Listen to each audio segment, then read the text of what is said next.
Mesdames et messieurs, on le sait, le droit du travail a sa littérature. On pourrait même dire dans une certaine mesure qu'il est littérature. Attention à ne pas prendre cette formule dans un sens trivial. Je veux dire par là que cette formule suggère qu'à l'instar du travail lui-même, et d'ailleurs sûrement par le truchement du travail, de la notion de travail, le droit du travail constitue peut-être un objet, un thème de la littérature.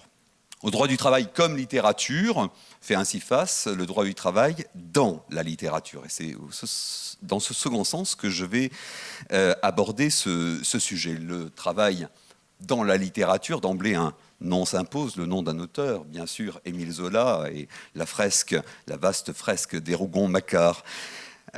Simplement, il ne faut pas oublier, et on l'a rappelé tout à l'heure à travers le débat, qu'à l'époque où Émile Zola produit notamment l'Assommoir, le droit du travail n'existe pas en tant que branche, en tant que discipline.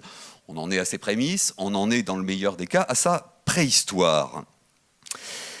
Donc ce n'est pas d'Émile Zola que je vais vous parler ici, ce n'est pas non plus de cette littérature documentaire en quelque sorte, de ces nombreux textes qui font le récit d'expériences laborieuses, de vie au travail. Ce n'est pas de cela dont je vais parler. Je songe à des ouvrages comme celui de Robert Linhart, qui s'intitulait L'Établi, ou celui de Michel Perrault sur l'itinéraire d'une certaine Lucie Beau, ouvrière en soie du Dauphiné, femme rebelle qui avait été acculée au départ, et peut-être même au suicide.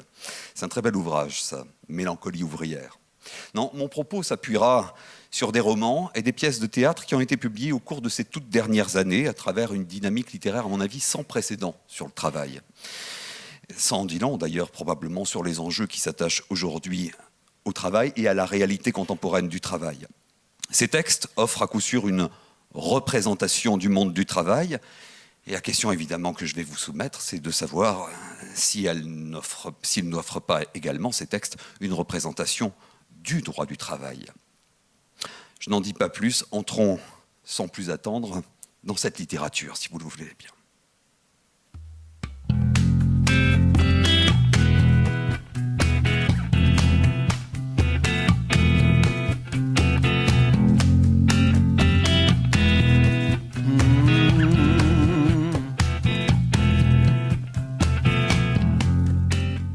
Alors, une représentation du monde du travail, que rencontre-t-on et qui rencontre-t-on dans cette littérature du travail? D'abord des personnages, évidemment. Souvent des personnages en quête de sens, et des personnages qui sont tous des acteurs du droit du travail. Je me contenterai d'ourler les traits de quelques-uns. Il y a tout d'abord Louis, l'ouvrier mouleur des fonderies et aciéries du Midi. On le trouve dans le roman, sorti au mois d'août, de Didier Castineau, Après le silence. C'est surtout la voix de ce père, ouvrier mouleur, donc des fonderies, qui est mort d'un accident du travail le 16 juillet 1974, que l'on entend. Une voix qui arrive à nous par le truchement de celle de son fils. Je m'appelle Louis. Louis Georges Edmond Catella. Je travaille à l'usine toute la semaine. C'est dur, mais ça me plaît. Je suis quelqu'un qui, avant tout, travaille, a toujours travaillé. C'est ma vie. La reconnaissance, la sécurité. Tout le monde dit que mon travail est l'usine. Il est où, Louis ? Il est à l'usine. Attends 2 minutes, il va revenir de l'usine. Louis raconte sa vie. Il raconte que très tôt, il a compris que l'on peut devenir de trop dans une usine. D'outre-tombe, il raconte la chaleur du métal en fusion, les corps épuisés par les cadences, mais aussi l'amour du métier, l'attachement à son travail, à son entreprise. Il reconnaît néanmoins que très vite s'insinue une méfiance réciproque entre le patron et nous, entre tous les patrons et l'ouvrier. Il deviendra d'ailleurs délégué syndical. J'aime travailler à l'usine, produire. J'aime être ouvrier. Nous sommes là pour ça, on n'a pas toujours choisi, c'est sûr, mais on veut travailler. La question ne se pose pas. Jamais envisagé de ne pas travailler. L'usine nous est familière. Un lien fort nous unit à elle. Comment l'expliquer, je ne sais pas. C'est fort, c'est tout. On y est attaché, ouais, mais quand même, on ne va pas mourir dedans. Alors si, justement, Louis va mourir dans cette usine, sur son lieu de travail. J'y reviendrai. À ce père, le fils rend hommage, mais il entend aussi manifestement se libérer de cette figure. Chez ce fils, il y a d'ailleurs beaucoup de cynisme qui s'exprime par des mots très durs à l'égard du père. Qu'est-ce que ce fils tient en mépris? Son père lui-même? L'idée que ce père se faisait du travail? L'idée même de travail, c'est ce qu'il laisse entendre. J'ai une autre philosophie de vie, moi. Je pense que le travail ne fait pas l'homme, et si je peux me soustraire à cette servitude, oui, je parle comme ça, moi, eh bien je le fais. Ce sont deux représentations de salariés qui ici s'opposent. On trouve également dans cette littérature Cécile, l'ouvrière d'Erwin Motor. C'est une petite entreprise de sous-traitance automobile. Elle fait partie, assurément, cette salariée, de ceux pour qui le rapport de travail est essentiel, en ce qu'ils cherchent à travers le travail à se mettre à l'épreuve de soi pour s'accomplir. Simplement, ils se trouvent confrontés à une réalité qui est parfois celle du mépris dans lequel le travail est tenu. Alors elle va être confrontée à toute une panoplie de moyens visant à améliorer sa productivité. Elle va être confrontée à des menaces de délocalisation, de licenciement. Mais elle s'accroche, en dépit des drames qui la frappent. La survie de l'entreprise, lui explique-t-on, dépend de son investissement, de sa dévotion parfaite et absolue. Il y a des salariés, mais on trouve également bien sûr d'autres personnages. On trouve Rita, l'inspectrice du travail, dans Aux animaux la guerre. C'est un roman de Nicolas Mathieu. C'est un roman sur les perdants, les laissés pour compte de la France post-industrielle. Un roman polyphonique sur un monde en décomposition, perte de repères et de sens. Un monde qui est ici à l'agonie, en l'occurrence la classe ouvrière. Le contexte, c'est celui d'une fermeture d'usine pas très loin d'ici, dans les Vosges, avec sa vague de licenciements, de départs volontaires accompagnés de quelques départs en retraite anticipée, la fin des missions des travailleurs temporaires. Rita, cette inspectrice du travail, c'est probablement, dans ce roman extrêmement pessimiste, le seul personnage qui n'est pas totalement baissé la garde. C'est le seul personnage qui continue à conserver une once d'espoir et à ne pas se résigner face à l'injustice. Est-ce que cette lueur, c'est le droit du travail, la défense du droit du travail qui la lui procure? Peut-être, au fond. Elle ne se fait pas tellement d'illusions, mais elle refuse de baisser les bras. C'est d'ailleurs de cette manière que s'achève le roman, par cette nouvelle diffusée par la télévision ou la radio, on ne sait pas trop. Un accident dans une papeterie, un mec est presque mort, tout le monde est désolé. Rita monte le son, elle n'est pas triste, elle persévère. Quid des DRH? Comment la littérature, des romans et le théâtre les présente-t-il? Le portrait se révèle en réalité tout en nuances, car la représentation qui est donnée du pouvoir au sein de l'entreprise ou du groupe, souvent le groupe est désigné sous la forme d'une entité abstraite, on ne lui donne pas de nom dans cette littérature, c'est celle d'un pouvoir devenu abstrait, presque inaccessible. Un pouvoir qui s'impose au DRH comme aux autres salariés. Et c'est là qu'on va rencontrer un très beau personnage également, celui d'Elisabeth, la directrice des ressources humaines d'une société qui se nomme ATM, dans le roman d'Eric Reinhardt, Elisabeth ou l'équité. D'elle, on dit qu'elle est une excellente DRH, loyale, courageuse, elle ne se démonte pas, les représentants du personnel lui font confiance. Le but d'une société, déclare-t-elle lors d'une réunion du comité central d'entreprise, c'est d'avoir des projets, de faire du développement, de recruter du personnel, pas de fermer des usines. Mais simplement, c'est à une fermeture de site, justement, celui de Pessac, qu'Elisabeth va être ici confrontée, avec la nécessité de mettre en œuvre un licenciement collectif, 192 départs, de mettre en œuvre un plan de sauvegarde de l'emploi. Face au cynisme du président du fonds de pension, puisque précisément cette entreprise relève d'un fonds de pension américain, face à son cynisme, parce que pour lui il est temps d'épurer cette usine, elle affiche son intention d'engager un dialogue avec les représentants du personnel. On ne doit pas jouer au plus malin avec les syndicats, dit-elle. Je connais bien certains représentants du personnel et ils savent que je suis loyal. Et je sais qu'ils le sont pour la plupart d'entre eux. Si vous me faites confiance, tout se passera bien. Je fermerai cette unité de production pour un coût acceptable, sans conflit ni tapage médiatique. Éviter les conflits, être équitable, voilà ce qu'elle veut, Elisabeth. Seulement, elle va engager la discussion sur des bases qui ne sont pas du tout celles qu'elle espérait. Au lieu du plan social haut qu'elle souhaitait défendre, on va lui imposer de mettre en œuvre un plan bas. La situation rapidement va s'enliser, le PSE est rejeté, les négociations sont bloquées. C'est alors qu'Elisabeth croit avoir obtenu des moyens supplémentaires. Elle va en faire part au syndicaliste de la CGT, un certain Dubreuil. Espoir de courte durée. En réalité, elle pensait avoir obtenu l'assurance que l'usine de Pessac ne serait pas à vendre. Mais voilà qu'elle découvre que ce site est visité par des industriels chinois et qu'une cession est effectivement envisagée. Et elle va le révéler au même Dubreuil. À partir de là, tout tourne au drame. 2 salariés se donnent la mort sur le lieu de travail. Elisabeth est montrée du doigt. Elle est accusée dans un tract de la CGT qui la met en cause, qui indique clairement que ces morts sont sur sa conscience. Les journalistes s'en mêlent et c'est un véritable lynchage qui est organisé. D'abord évincée, tenue à l'écart du dossier, elle va finalement être sollicitée pour reprendre en main la négociation de façon équitable. On va faire appel à elle dans l'incapacité de trouver solution à cette situation totalement figée à laquelle la direction avait fini par aboutir.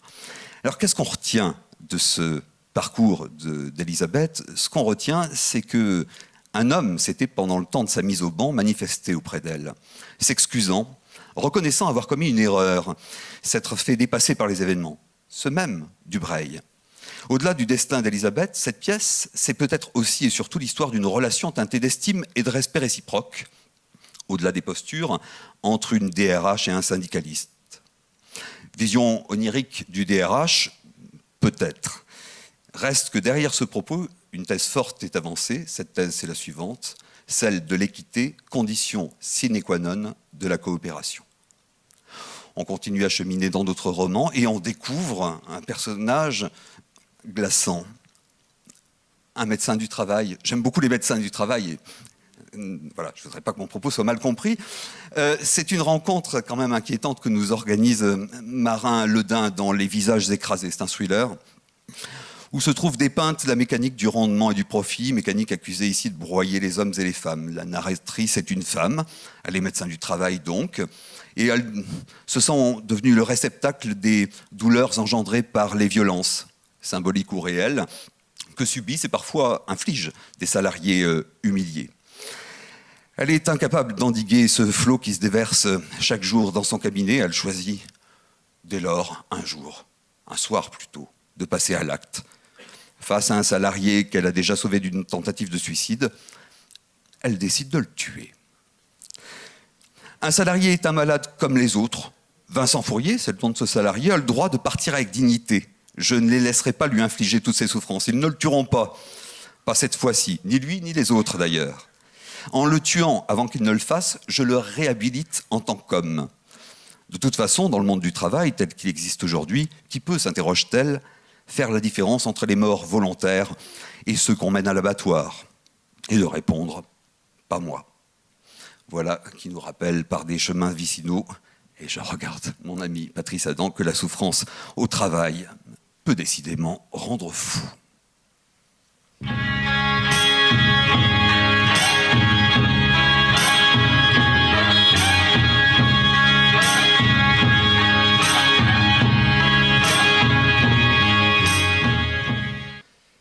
Alors on trouve également dans cette littérature des situations, des salariés en contexte, des situations de mise sous contrôle. C'est le cas dans Contraction de Mike Barlett, une pièce de théâtre sur le contrôle par l'entreprise de ses salariés.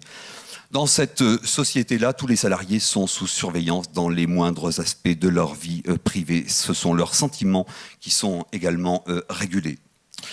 C'est ce que l'on découvre en suivant la confrontation de la salariée, d'une salariée, Emma, et de sa manager. Confrontation qui va conduire l'intéressée à renoncer à la relation qu'elle a entamée avec l'un de ses collègues et à se séparer de celui qui va être le père de l'enfant qu'elle porte. Pourquoi ? Parce qu'elle est contraire, cette relation, à une clause du règlement intérieur, manifestement retranscrite dans le contrat de travail. Page 3, paragraphe 5, je cite. « Aucun employé, chef de service ou directeur de l'entreprise ne doit engager avec aucun autre employé, chef de service ou directeur de l'entreprise dans aucune relation, activité ou acte qui soit entièrement, principalement ou partiellement de nature qui puisse être qualifiée de sexuelle ou d'amoureuse sans informer au préalable l'entreprise de la dite relation, activité ou du dit acte. » Monsieur le Président de la Chambre sociale de la Cour de cassation. La finalité en explique expliquée par le manager elle-même. Il s'agit de protéger la salariée contre toute conduite injuste ou discriminatoire et ainsi de parer à tout favoritisme. Un affront à l'article L 1121-1, voire au droit du travail dans sa globalité, dans sa rationalité. Mais la menace est là.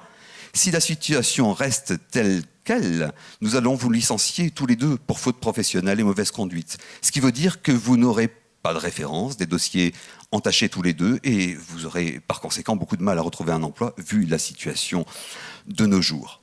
Alors ce théâtre-là, c'est le théâtre de la déshumanisation du travail, de l'entreprise avec ses dégâts collatéraux. Emma va effectivement se séparer de son conjoint, elle va perdre son enfant, elle va souhaiter démissionner, on va la menacer d'une action judiciaire, elle va se raviser, elle finira devant un médecin, et Dieu merci, le travail reprendra, retour à la normale, dit la manager. Autre situation, ce sont les demandes d'emploi. Alors, on songe notamment à la pièce de Michel Vinavert qui date déjà, c'était en 1973, la demande d'emploi. C'était avant, bien sûr, le rapport de Gérard Liancan, c'était avant la loi du 31 décembre 1992 qui a fixé un certain nombre de limites à ce titre. Ici, les questions sont ineptes, elles sont embarrassantes, elles sont surtout non pertinentes, déstabilisantes parce que déplacées, évidemment sans lien direct et nécessaire avec l'emploi ou avec l'évaluation des compétences. Vallas, le recruteur, ne connaît guère le sens des limites, alors il questionne à mesure que les questions lui viennent. Vous arrive-t-il de vous dégoûter de votre personne? Quand avez-vous été lâche avec un de vos collaborateurs, lâche avec votre femme, lâche avec votre fille?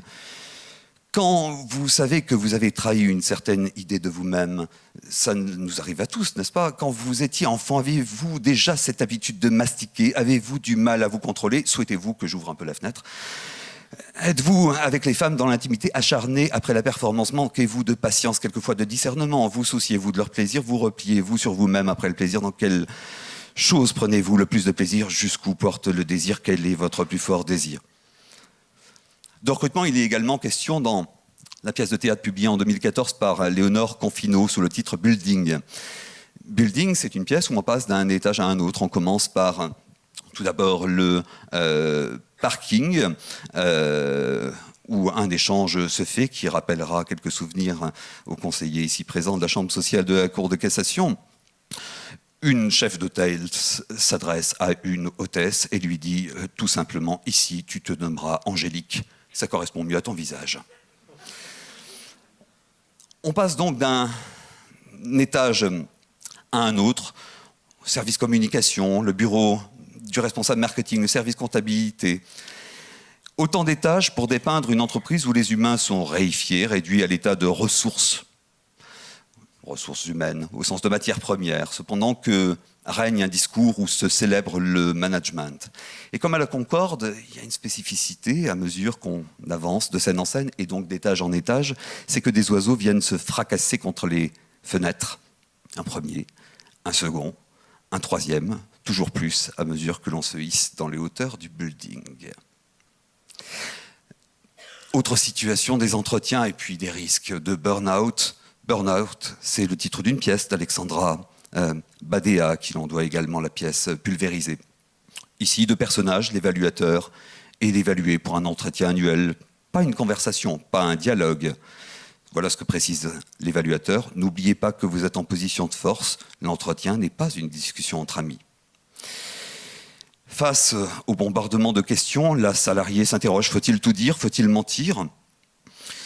Tandis que l'évaluateur, lui, semble obsédé par l'identification des personnes à risque de burn-out face à une salariée manifestement éligible et qui en vient à répéter inlassablement dans une récurrence maladive, supprimer les pauses, les surgelés, les soirées, les nuits, les week-ends, les jours fériés. Travailler plus, gagner plus, remplir le temps.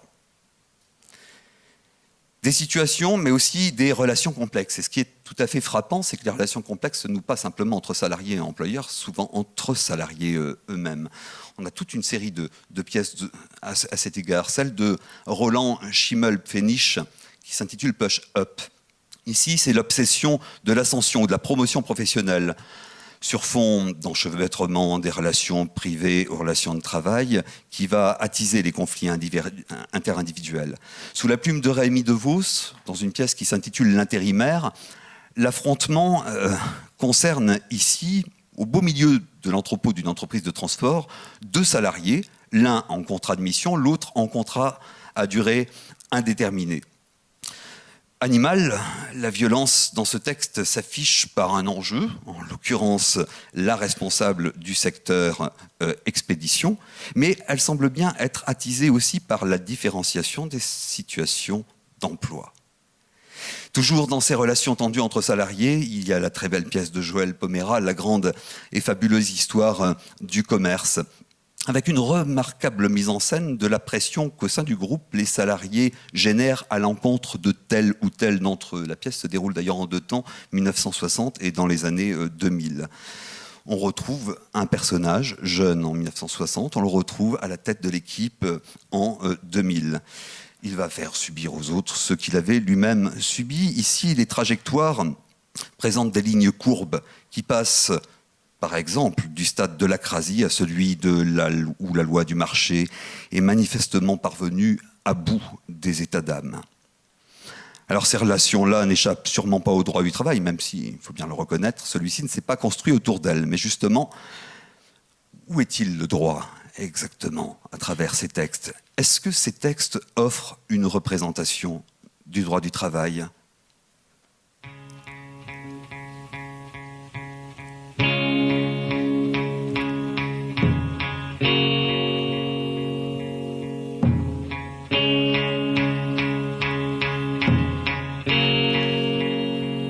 Alors ce qu'on voit apparaître à travers ces textes, c'est une forme de normativité, peut-être une normativité alternative à celle du droit.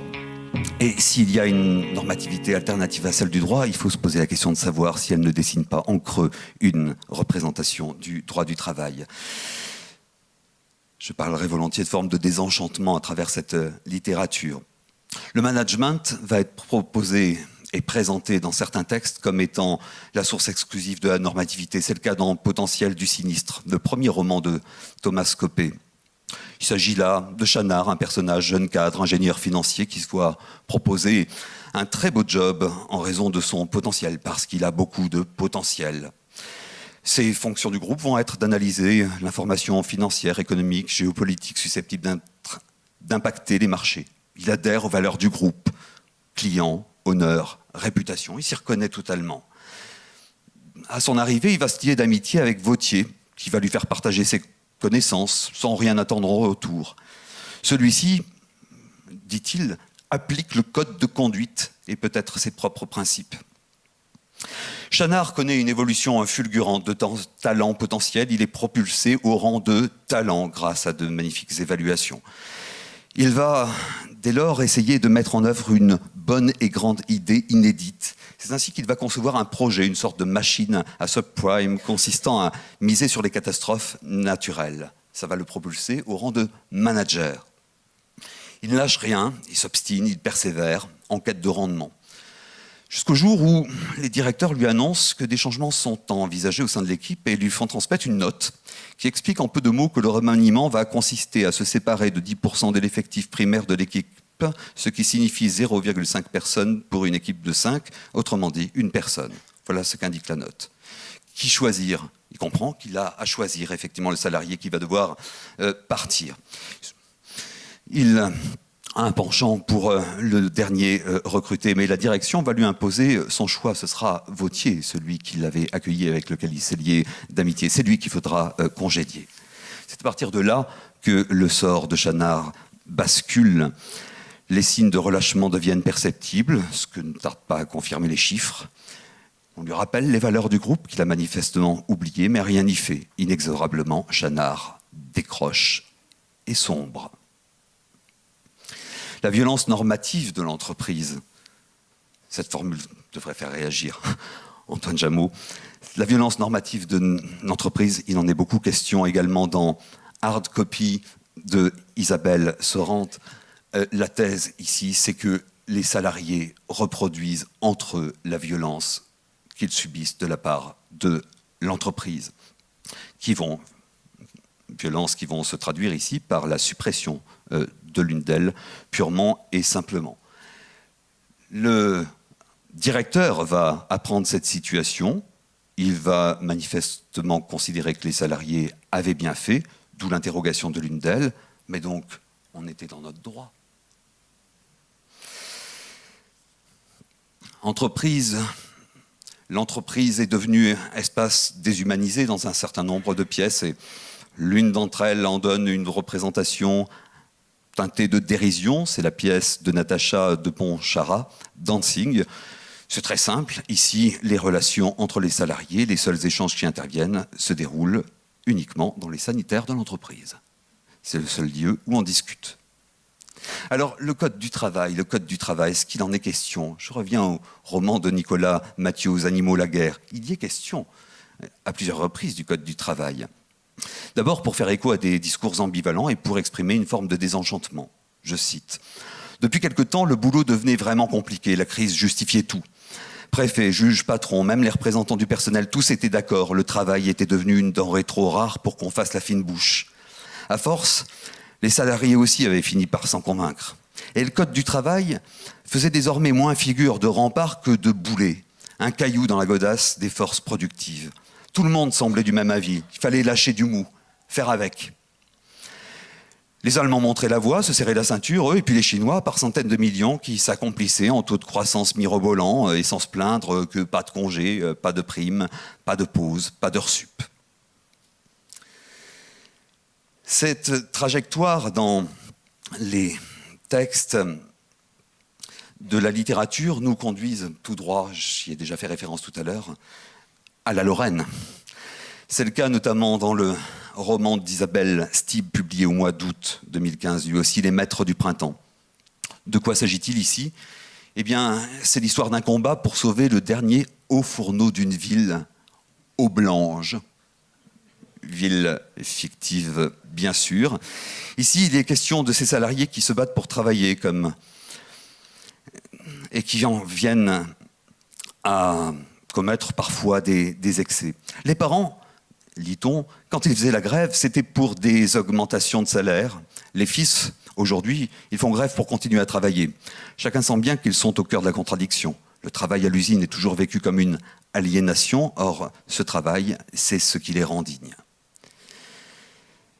Alors, ces salariés vont être confrontés à la fermeture de ce haut fourneau et vont s'interroger sur leur avenir. Ils ne comprennent toujours pas. Ils avaient signé pour un emploi qui leur permettait d'accéder à la permanence. Le haut fourneau, avait la solidité des choses qui durent. Consistance, durabilité, résistance. L'acier représentait une tradition autant qu'une fierté. Qu'en reste-t-il? Leur ancienne vie a fondu comme le métal qu'ils s'employaient à couler. Dehors, le ciel est gris. Ce n'est pas un haut fourneau qu'on arrête. C'est le dernier haut fourneau lorrain. C'est la lumière qu'on éteint.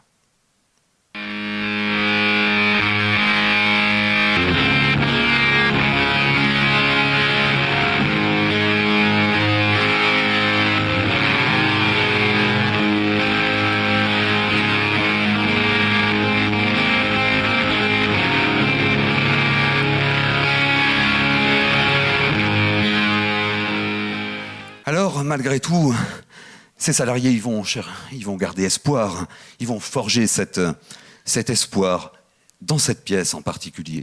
Et tout particulièrement les trois personnages qui sont représentés, un sculpteur, Max, un métallurgiste, Pierre, on reconnaît les traits d'un certain Édouard Martin, un député devenu ministre avec l'envie d'en découdre, un certain Daniel, ici. Ces trois personnages vont s'engager dans un combat avec des espoirs, et ces espoirs sont évidemment ceux qui sont partagés par ces salariés. Ces espoirs vont se traduire par l'attente d'une loi qui va avoir peine à voir le jour, la fameuse loi Florange. Il est question beaucoup ici de recherche d'un repreneur. Néanmoins, c'est une rage qui est exprimée par le métallurgiste. Comment est-ce qu'on a pu en arriver là, à cette désindustrialisation? Je les entends, les experts, nous expliquer doctement, mais surtout froidement, le poids des charges, les faibles marges et la rigidité prétendue du Code du travail. Alors je reviens à Louis. Louis, vous savez, c'était ce père, ouvrier, mouleur, dans le roman Après le silence, ce père qui s'exprime à travers la voix de son fils. Il lui raconte comment lui percevait le travail, les règles. Pour le patron, dit-il, c'est normal, l'ouvrier travaille, les pièces avancent, les commandes sont honorées, mais la fatigue, il faut des règles. Il faut transformer nos journées, il faut transformer le travail. Je le disais tout à l'heure, Louis devint délégué syndical en 1968, ce qui est une date évidemment marquante dans nos esprits à tous, mais il fut licencié immédiatement. Faute professionnelle, propagande, manque de respect et incitation insidieuse. C'est pas ce que je veux dire. J'y comprends rien, dit-il. Pourtant, je suis sûr d'une chose, c'est que l'ouvrier a des droits. C'est un rapport de force en réalité qui va permettre à Louis d'être réintégré. Pas forcément une victoire du droit en l'occurrence. Et puis il y a eu, 6 ans plus tard, ce 16 juillet 1974, l'accident. Le pont roulant qui avance difficilement, chargé d'un moule presque achevé, le crochet qui cède, le sang qui s'étend sur le sol. Je meurs, écrasé sur le côté, le flanc droit. Le flanc gauche, broyé vers le cœur, broyé et tout à l'intérieur. Il n'y a plus de règles, il n'y a plus aucun ordre. Plus personne ne travaille, on se masse autour de l'accident, les ouvriers, les bureaux, les patrons. Il y a du sang, il y a la mort. Viendra le temps du procès, celui de la reconnaissance de la faute inexcusable de l'employeur, décision de la Cour de cassation. L'heure du soulagement, l'heure de la reconstruction, notamment pour le fils, nullement. À ce stade du roman, la voix du fils a fini par s'immiscer dans celle du père, un père que celui-ci vient à désigner comme coupable de son propre destin. Elle est là, ta faille. Tu n'as pas su prévoir, tu n'as rien fait contre la mort libérale, la victoire des patrons. Le moule a eu raison de toi, lui dit-il. Ce fils-là n'a évidemment pas le même rapport de travail, au travail que son père. Mais ce sont aussi leurs attentes, y compris quant au droit, qui fondamentalement, je crois, ont changé. Lui, c'est certain, il ne croit pas en grand-chose. La force du droit du travail, aux animaux, la guerre, le roman qui se déroule dans les Vosges. On rencontre Martel, syndicaliste un peu malgré lui, qui s'était retrouvé, dit-il, embrigadé dans ses histoires d'élections professionnelles. Il se souvient de sa première réunion au sein du comité d'entreprise. La séance à peine ouverte, le vieux Cunin, dit-il, était parti, bille en tête, rouspétant tout ce qu'il savait parce qu'il estimait que la DRH n'était pas compétente pour présider le CE. Il leur fallait, proclamait-il, le directeur général, personne d'autre. Puisque c'était comme ça, la séance avait été suspendue. Mais Martel avait par ailleurs été sidéré de voir les autres la ramener de cette manière, des bonshommes qui ne payaient pas de mine pourtant, qui râlaient bien de temps en temps dans les ateliers, mais comme tout le monde sans plus. Et puis il y avait, dit-il, ce vocabulaire méconnu, juridique. Le ton vindicatif aussi, frisant l'irrespect, puis la bataille de position, le théâtre. Aux yeux de Martel, l'usine, c'était comme le reste, beaucoup d'efforts et pas grand-chose à faire pour inverser le cours des choses. Et là, au beau milieu, ce point de fixation, cet espace où la guerre était possible, sans doute pas à armes égales, mais où des résistances s'organisaient, où des patrons se sentaient menacés, prenaient des soufflantes à leur tour. Et cette chose toute nouvelle, abstraite et brutale, d'une force inimaginable, c'est le droit, dit-il. Il suffisait d'en connaître un bout, et les volontés adverses se brisaient net. Le droit du travail comme arme au sein d'un rapport de force. Voilà ce que Martel avait découvert. Avec 2 articles du Code du travail, on érigeait des murs, on emmerdait le monde. C'était magnifique.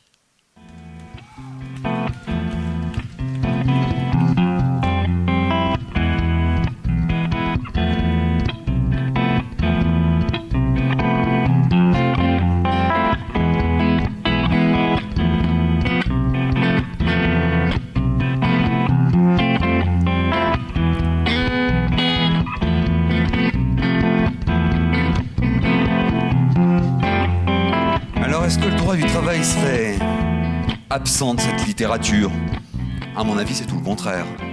Ce que perçoit le juriste du travail par la lecture de ses romans et de ses pièces, c'est au contraire un indéniable besoin de droit du travail, mais d'un droit du travail qui joue son rôle, qui assume son identité, qui refuse de se dissoudre dans une forme d'autorégulation, qui joue son rôle face à d'autres formes de normativité.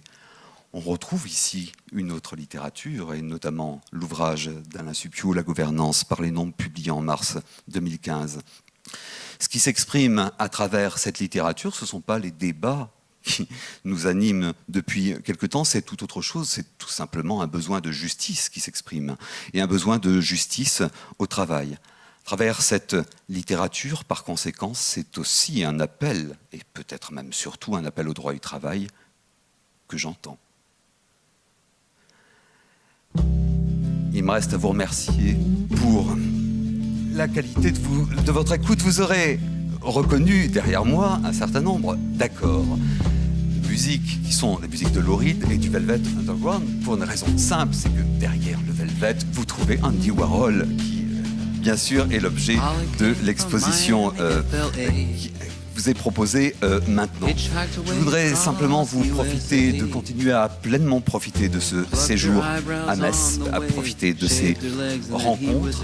Walk on the right side, ça signifie marcher en dehors des sentiers battus. Continuons.